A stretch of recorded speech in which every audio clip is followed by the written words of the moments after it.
यहाँ हमारे पास ये एक अदद पॉलिनोमियल, ये मैथमेटिकल एक्सप्रेशन है 4x³ बटा x की ताकत 4 जमा 7। इसका हमें इंटीग्रल या एंटाई डेरिवेटिव मालूम करना है।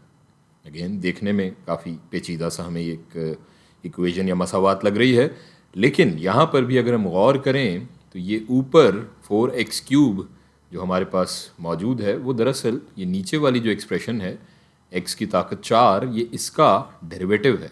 x की ताकत 4 का डेरिवेटिव क्या होगा? 4x³। तो यहाँ पर भी ये क्लू हमारे पास मौजूद है कि हम u सब्सटीट्यूशन का तरीक़ा इस्तेमाल कर सकते हैं इसका इंटीग्रल या एंटाई डेरिवेटिव मालूम करने के लिए। सो u हमारा यहाँ क्या हो जाएगा? u जब हम अज्यूम करेंगे, फ़र्ज़ करेंगे, तो u किसके बराबर होगा? इनमें से कौन सी वैल्यू है जिसको हम u लेंगे? जी बिल्कुल, x की ताकत 4 जमा 7 को हम फ़र्ज़ कर लेंगे u के बराबर है, और इसका जब हम डेरिवेटिव लेंगे du ओवर dx, तो ये क्या हो जाएगा? ये बराबर हो जाएगा 4x³ जमा 7 का डेरिवेटिव हम जानते हैं कांस्टेंट है, सिफर होगा, तो ये हमारे पास आ जाएगा 4x³।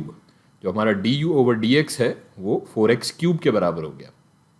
अब हम अपने इंटीग्रल पर अगर वापस आएँ और यहाँ वैल्यू सब्सटीट्यूट करें तो हम देख सकते हैं कि ये जो चीज़ है इसको हमने फ़र्ज़ किया हुआ है ये u के बराबर है, और ये 4x³ इंटू डी एक्स, यहाँ अगर हम देखें ये dx अगर हम यहाँ ले जाएं 4x³ इंटू dx, तो ये किसके बराबर है?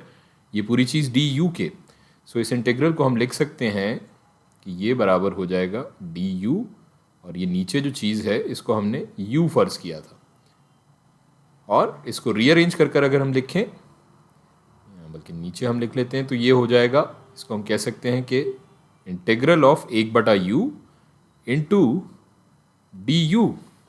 अब ये एक बहुत ही सादा सा एंटाई डेरिवेटिव या इंटीग्रल है। हम जानते हैं 1/u का एंटाई डेरिवेटिव किसके बराबर होगा? जी बिल्कुल, natural log of absolute value of u जमा सम कांस्टेंट, कोई भी मुस्तकिल कदर c के बराबर। अब यहाँ पर हम ये वैल्यू सब्सटीट्यूट कर लेंगे u की, जो कि हमने क्या फ़र्ज़ की थी?